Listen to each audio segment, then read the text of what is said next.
बहुत समय पहले की बात है।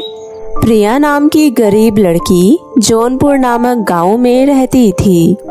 प्रिया की मां मंजू देवी की इच्छा थी उसकी बेटी खूब पढ़े लिखे, लेकिन प्रिया के घर की गरीबी उसकी मां की इच्छा को पूरा नहीं होने देती। गरीबी के कारण प्रिया जंगलों से कुछ फल सब्जियां आदि तोड़कर लाया करती थी और उसी से वो अपना खाना पीना खाया करते थे। ऐसे ही रोजाना प्रिया जंगलों से सब्जी लेने जाया करती और फिर उन्हें लाकर घर में पकाया करती। सब कुछ ठीक चल रहा था, लेकिन अपनी बेटी को घर का काम संभालते हुए देखकर प्रिया की मां मन ही मन बिल्कुल भी खुश नहीं थी। वो प्रिया को पढ़ाना लिखाना चाहती थी, लेकिन प्रिया अपनी माँ को आराम देना चाहती थी और वो सारे काम खुद करना चाहती थी जो उसकी माँ हर रोज किया करती थी, क्योंकि प्रिया अपनी माँ से बहुत प्यार करती थी और हमेशा उनके कामों में हाथ बटाना पसंद करती थी। ऐसे ही दिन बीत रहे थे। एक दिन प्रिया रोजाना की तरह जंगल में सब्जियां फल आदि तोड़ने जाती है कि तभी फल तोड़ते तोड़ते उसकी नज़र एक मासूम गिलहरी पर पड़ती है। गिलहरी दिखने में बहुत सुंदर होती है, लेकिन गिलहरी छटपटा रही होती है क्योंकि गिलहरी बहुत छोटी होती है और उसे खाने के लिए कुछ भी नहीं मिलता। तभी प्रिया गिलहरी से कहती है, तुम कितनी मासूम हो और तुम इस घने जंगल में क्या कर रही हो? अगर तुम्हें किसी ने पकड़ कर खा लिया तो? मेरी माँ ने मुझे इस जंगल में आने के लिए मना किया था, लेकिन मेरा भूख से पेट फटा जा रहा है। अब तुम ही बताओ मैं क्या करती? प्रिया पहली बार गिलहरी को बोलते हुए सुनती है। मैंने पहली बार किसी गिलहरी को बोलते हुए देखा है, और अगर तुम्हें भूख लगी है तो ये लो, मेरे पास कुछ फल फ्रूट है, तुम खा लो ताकि तुम्हें आराम मिले। अगर मैं तुम्हें सच बताऊं तो तुम ये राज किसी को बताओगी तो नहीं? नहीं नहीं, चिंता मत करो, तुम मुझे अपना राज बता सकती हो और मैं रोजाना इस जंगल में फल फ्रूट लेने आती हूँ। प्रिया की बातों पर गिलहरी को विश्वास हो जाता है और गिलहरी अपना रूप बदलकर एक परी के रूप में आ जाती है और प्रिया को बताती है, मैं एक नन्ही परी हूँ। मैं अपनी सहेलियों के साथ यहाँ पर फास्ट फूड खाने आई थी। मुझे मोमोज बहुत ज़्यादा पसंद है और वो परी लोक में नहीं मिलते हैं, इसलिए मैं पृथ्वी लोक पर मोमोज खाने आई थी।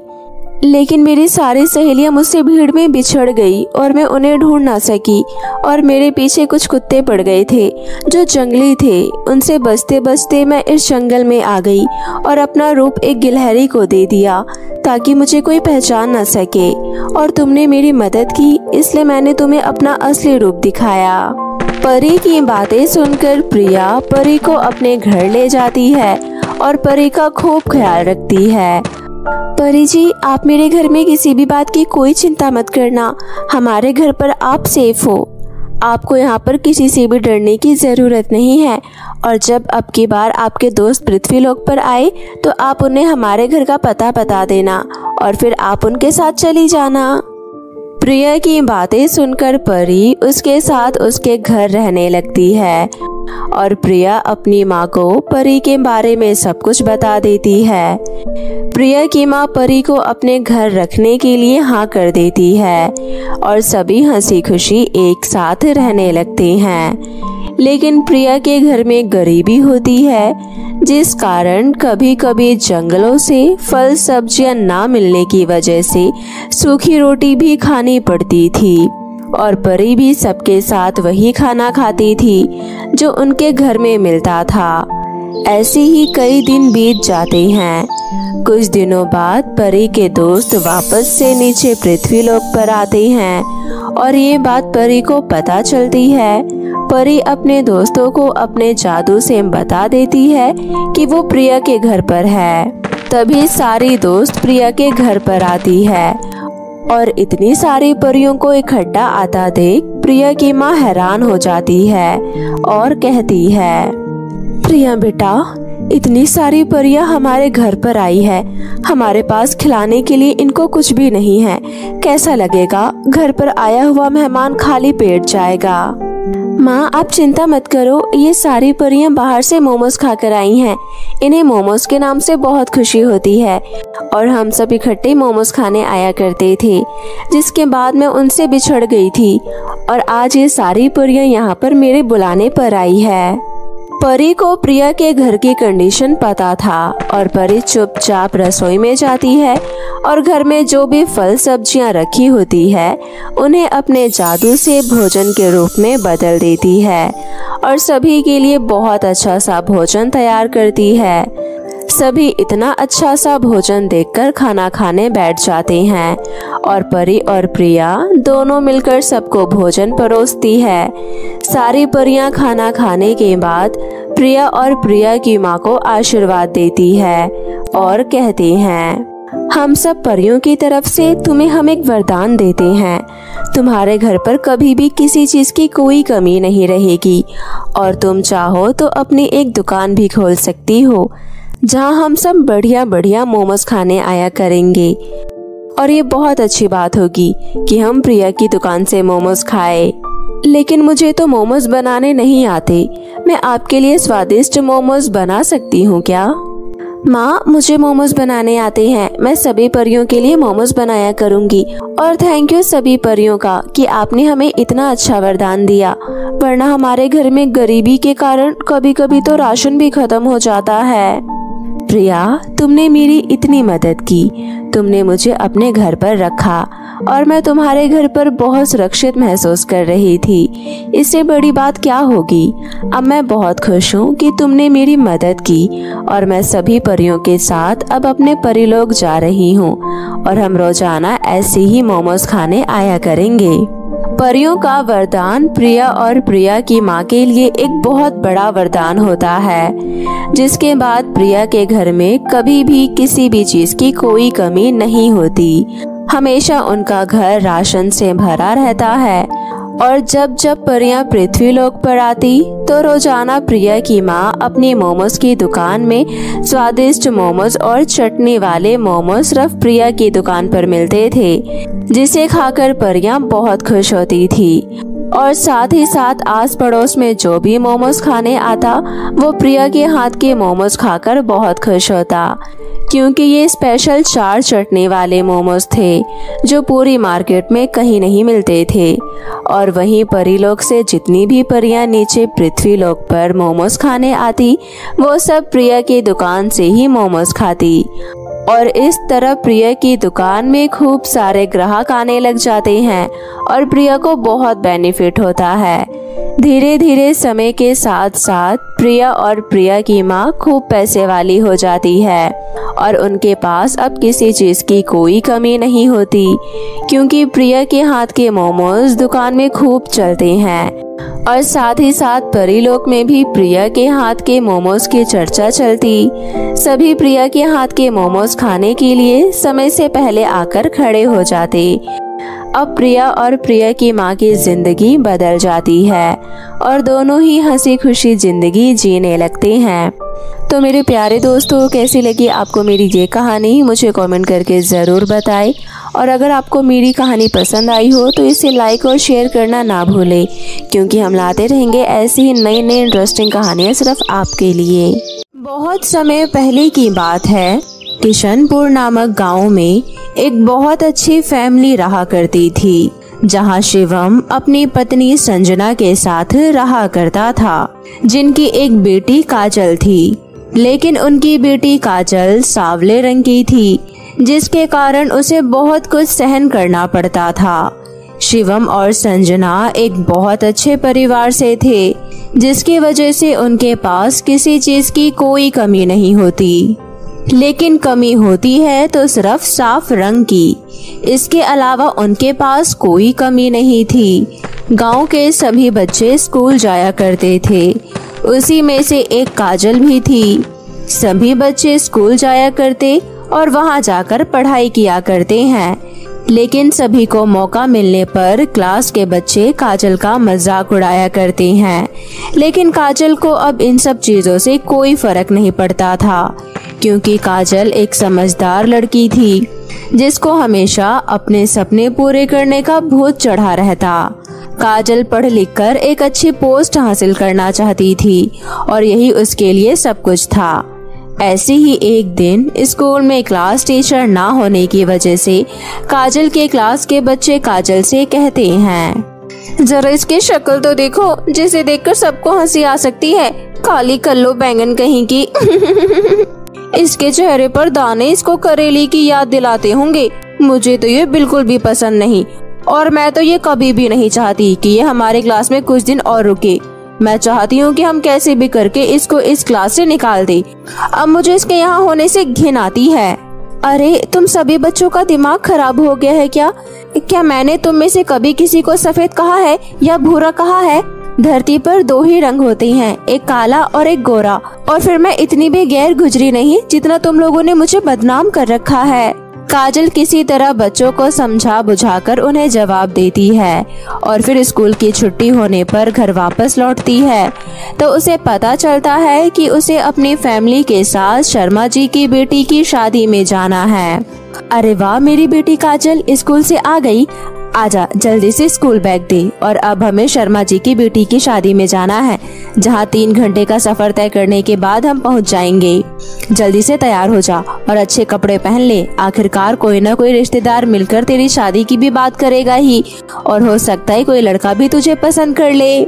अरे माँ, कैसी बातें करती हो? मैं आपके साथ पार्टी में तभी चलूंगी जब ये सब बातें वहाँ नहीं होगी, क्योंकि मुझे ये सारी बातें नहीं पसंद और मैं पढ़ लिख कर कुछ बनना चाहती हूँ। शादी तो होती रहेगी। अरे मेरी बेटी तो शर्मा गई। चल अब जा, जल्दी से तैयार हो जा, उसके बाद हमें निकलना भी है। काजल का ये सब कहना उसकी माँ मजाक में ले लेती है, लेकिन काजल सच में पढ़ लिख कर कुछ बनना चाहती थी। उसके बाद वो शादी करना चाहती थी, लेकिन इस सोसाइटी में काजल अपनी बात को कभी लोगों को समझा ही नहीं सकती थी। और फिर वो सभी के साथ शादी में जाती है। वहाँ पहुंचकर देखती है कि सभी लड़कियां बहुत साफ सुथरी होती है और सभी बहुत अच्छे से तैयार होकर आई होती है, लेकिन काजल एक सिंपल सिटी के साथ जाती है जो उसे बहुत सिंपल दिखाती है। लेकिन काजल बहुत खुश होती है कि वो एक अच्छी पार्टी अटेंड करने आई है। वो सारी बेकार की बातें अपने दिमाग से निकाल देती है, लेकिन फिर भी पार्टी में उसे एक आंटी मिलती है।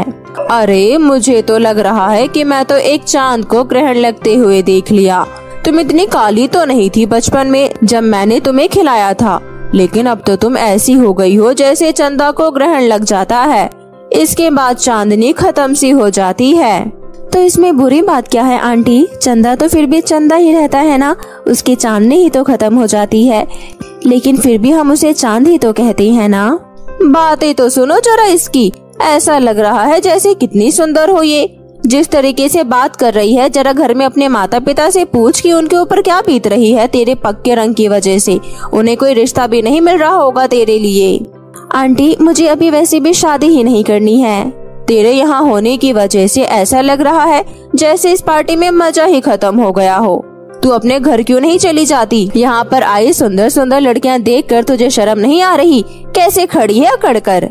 काजल की आंटी काजल से भली बुरी बातें कह रही होती है कि तभी काजल के माता पिता उसके पास आ जाते हैं और आंटी तुरंत अपनी बातों से पलटकर काजल से मीठी मीठी बातें करने लगती है। काजल समझ जाती है कि आंटी अपना दिमाग का संतुलन खो बैठी है, जिस वजह से वो बहकी बहकी बातें कर रही है, लेकिन फिर भी काजल के दिमाग में उसकी बातें बहुत खटकने लगती है। तभी काजल अपने आप से बात करती है, क्या सच में मैं अपने माता पिता के ऊपर बोझ हूँ जो वो मेरी जल्द से जल्द शादी करना चाहते हैं? मुझे तो लगता है कि वो मुझे मेरी पढ़ाई पूरी करने देंगे, उसके बाद ही मेरी शादी कराएंगे। ये दुनिया तो छोटी है और इस दुनिया का क्या है, रोज ये नई बातें बनाती है। नहीं नहीं, ऐसे नहीं होगा, मैं गलत सोच रही हूँ। मेरे माता पिता मुझे बहुत प्यार करते हैं और वो मेरे इस काले रंग से बिल्कुल भी परेशान नहीं होंगे। काजल को आंटी ने जो जो बोला था, काजल उसके बारे में सोचने लगती है कि तभी शर्मा जी की बेटी आती है। वो इतनी सुंदर दिख रही होती है कि काजल सब कुछ भूल जाती है और उसको जाकर बधाई देने लगती है। अरे वाह श्वेता, मुझे तो समझ ही नहीं आ रहा कि तुम श्वेता हो। तुम कितनी सुंदर लग रही हो और तुम्हारा लहंगा तो देखो कितना अच्छा है। तभी वहाँ आई एक लड़की कहती है, अरे वाह श्वेता, तू कितनी सुंदर लग रही है। हम सभी बचपन में कैसे दिखते थे और तू कितनी सुंदर दिख रही है। लेकिन एक लड़की हमारे बीच अभी भी पहले जैसी ही है और वो है काजल। तू फालतू की बातें क्यों कर देती है? काव्या, तुझे तो पता है ना, काजल तो काजल की तरह ही काली रहेगी।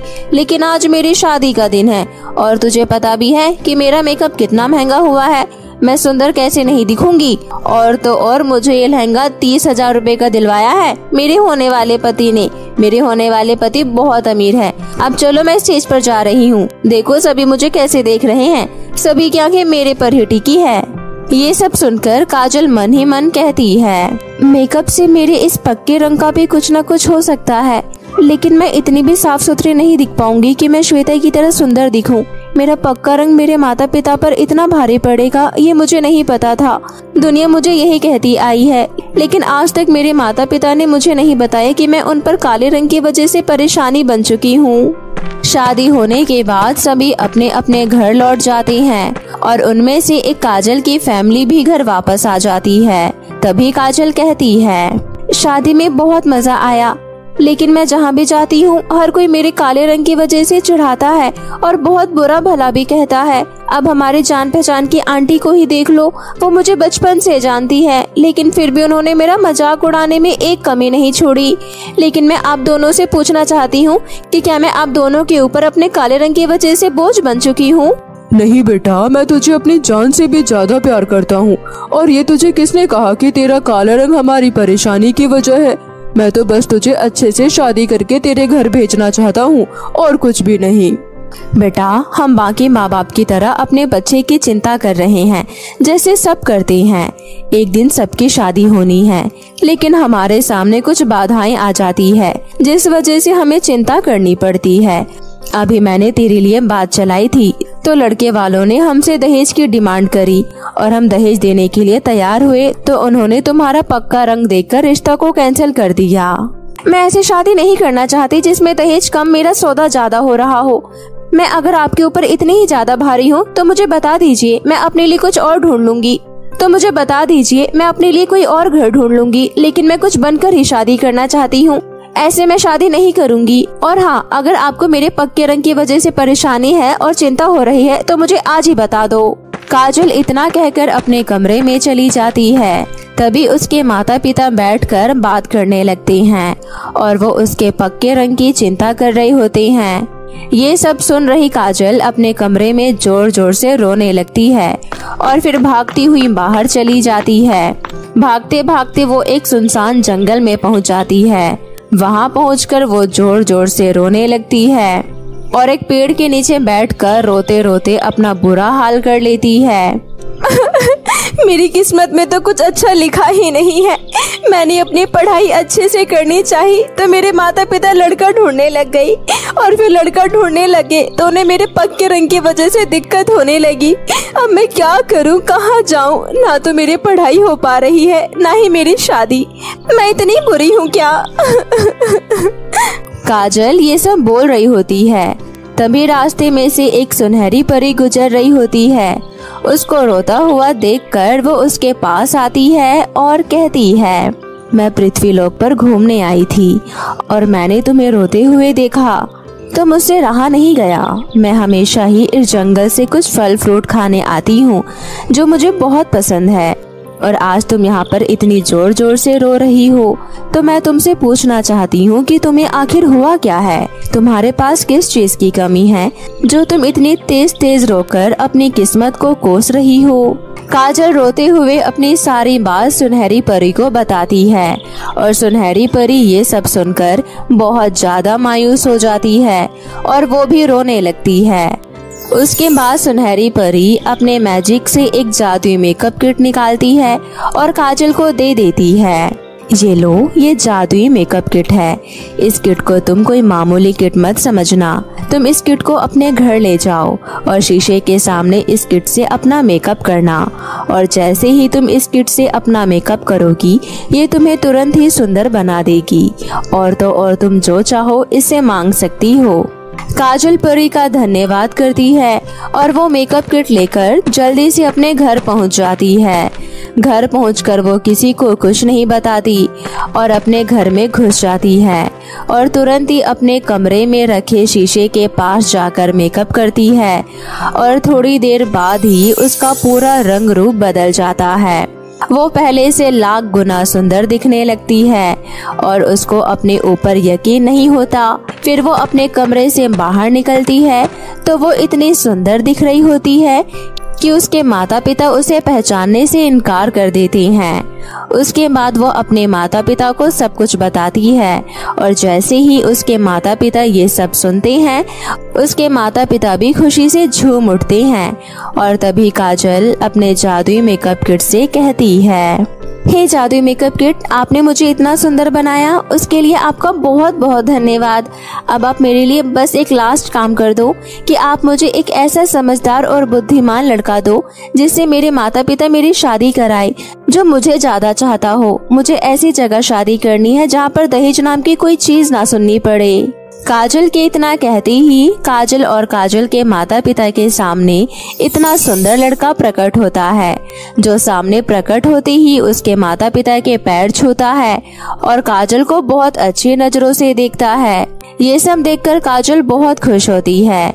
लड़का तुरंत ही काजल को प्रपोज कर देता है और उस लड़के का इस दुनिया में कोई नहीं होता और वो लड़का वेल सेटल्ड होता है। और ये सब सिर्फ जादुई मेकअप किट की वजह से ही हो पाता है, जिसके बाद सभी बहुत खुश होते हैं और हंसी खुशी काजल और उस लड़के की शादी करा देते हैं। काजल उस लड़के के साथ बहुत खुश होती है क्योंकि वो पहले से ही इतना वेल सेटल्ड होता है और साथ ही साथ बुद्धिमान भी, और उसके माता पिता की इज्जत भी करता है।